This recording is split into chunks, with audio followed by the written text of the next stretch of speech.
قرآن مجید کی فرقان حمید کے اندر ادب کی بڑے اللہ تبارک تعالیٰ نے اپنے انداز میں، بڑے اچھے انداز میں تعلیم دیے. تو ہمیں یہ فقیر نے اس لیے چاہا کہ آپ کو قرآن کے حوالے سے بار بار بات ہم اس لیے کر رہے ہیں کہ زمانہ جو بڑا خراب چل رہا ہے اور تصوف کے حوالے سے لوگوں نے بہت سی بدگمانیاں پیدا کی ہوئی ہیں. تو وہ آداب کی جب بات آتی ہے تو وہ یہ کہتے ہیں کہ جی یہ تو اپنے انہوں نے ایک سسٹم بنایا ہے اور اپنا ہی کوئی نیا دین انہوں نے گھڑ لیا ہے تصوف کے حوالے سے، اور یہ اپنی ذات کے لیے کروانے کے لیے سارے انہوں نے شرائط طے کی ہوئی ہیں. ایسا کچھ نہیں ہے. پچھلے 10ویں فقیر نے آپ کو عرض کیا تھا ایسا کچھ نہیں ہے.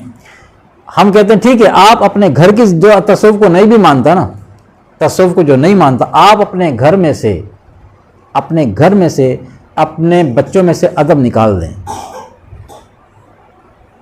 بچہ سامنے کھڑا ہو اور باپ سے ایسے آنکھوں میں آ کے ڈال کے اور اوئے اوئے کیا بات ہے، جیسے دوستوں سے بندہ بات کر لیتا ہے نا، اور دل وہی جو گھر کا لب لے جائے وہ باہر نکل جائے، کیونکہ ادب کی ضرورت ہی کوئی نہیں، رکھ رکھاؤ کی ضرورت ہی کوئی نہیں، رسپیکٹ کی ضرورت ہی کوئی نہیں ہے. تو ٹھیک ہے، چھوٹے بچے کو اجازت دیں پھر کہ وہ اپنے باپ سے پھر ایسی بات کرے، ماں سے ایسی بات کرے، کسی بڑے سے ایسی، کوئی بڑا بھی گھر میں آ جائے وہ اس سے ایسی اوئی توئی کر کے بات کرے جیسے وہ اپنے ہم عمروں میں بات کرتا ہے. چلے گی نہیں چلے گی.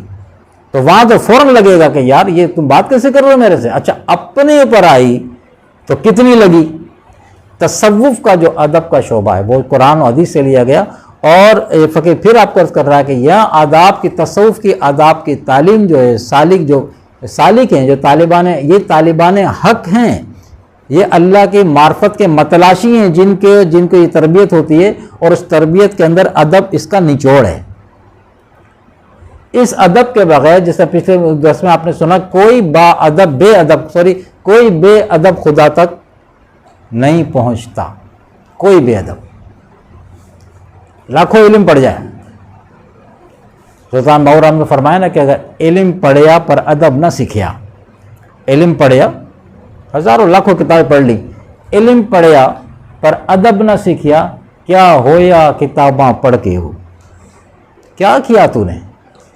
کتابیں کھنگال دی اور تو ادب نہیں سیکھ سکا.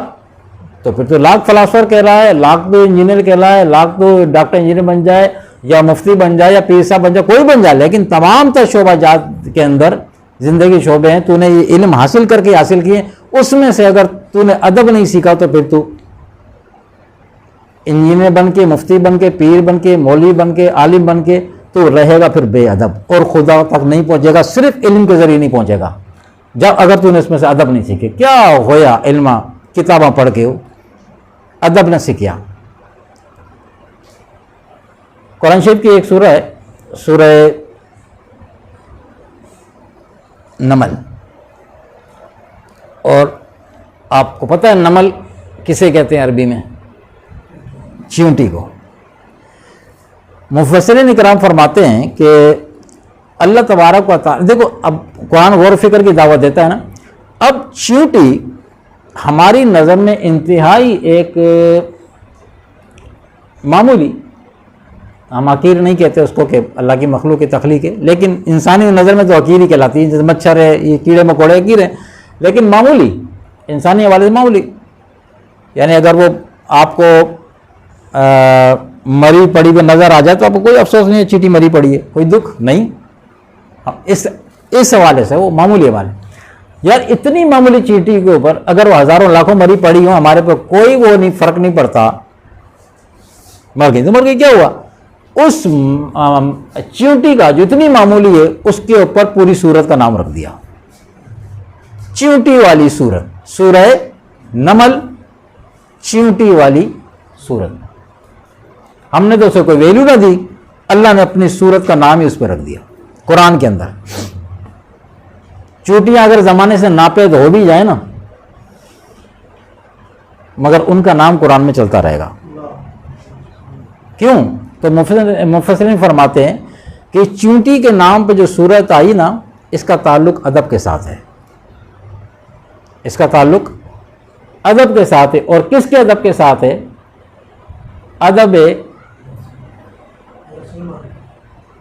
ادب نبی، ادب رسالت، ادب نبوت، اور صرف نبی نہیں بلکہ ان کے صحابی جو ساتھ ہیں ان کا جو لاؤ لشکر ہے اس میں صرف صحابی نہیں بلکہ سلیمان علیہ السلام کے لشکر کے ساتھ تو جنات بھی چلا کرتے تھے، چرند پرند درندے سارے چلتے تھے نا، بڑا لشکر چلتا تھا آپ کا۔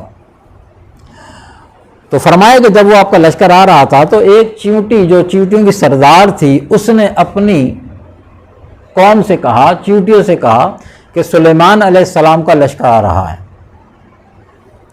سلیمان علیہ السلام کا لشکر آ رہا ہے، ان کے مصائب ان کے ساتھ ہیں، تو لہٰذا ایسا کرو جلد جلد اپنے بلوں میں گھس جاؤ یا چھپ جاؤ، اپنے بچنے کا سامان کر لو، کہیں ایسا نہ ہو کہ بے خبری میں ماری جاؤ، کہیں ایسا نہ ہو کہ بے خبری میں کچلی جاؤ یا ماری جاؤ۔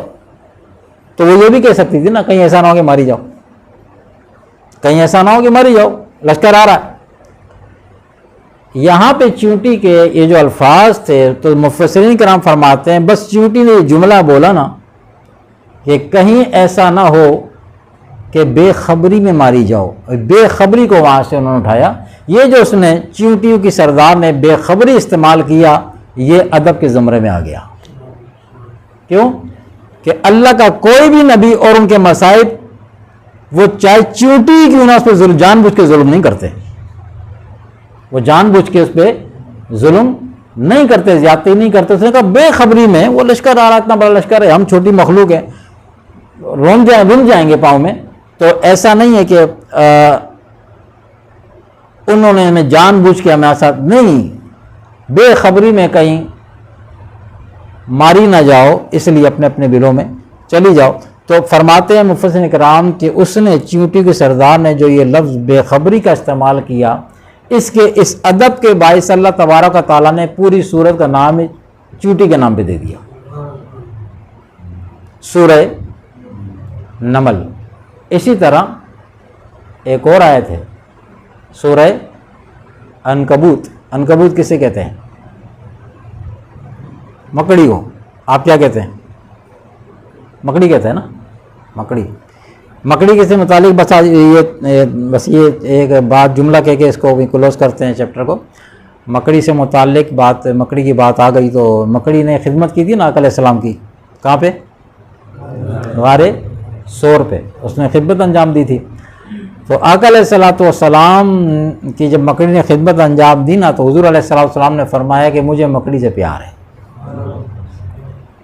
یہ روایت آقا علیہ السلام کی یہ جو حدیث مبارکہ ہے کہ مجھے مکڑی سے پیار ہے۔ آپ لوگ بھی کہتے ہیں جملہ کہ مجھے مکڑی سے پیار ہے، تو ایسا اس کا مطلب یہ ہرگز نہیں ہے گھر میں اگر جالے لگے ہوں تو آپ ان کو چھوڑ دیں، اس کا مطلب یہ نہیں۔ تم فرمایا کہ گھر میں جالے وغیرہ وہ صفائی کے زمرے میں آتے، صفائی کرو، صفائی نصف معنی ہاں تھوڑی احتیاط کر لو کہ کرتے وقت بچ سکتی ہوں، بچ جائیں، مرے نہ، بچ جائیں، جالا نکال لو لیکن مکڑی بچ کے نکل جائے، یہ احتیاط کر لیا کریں۔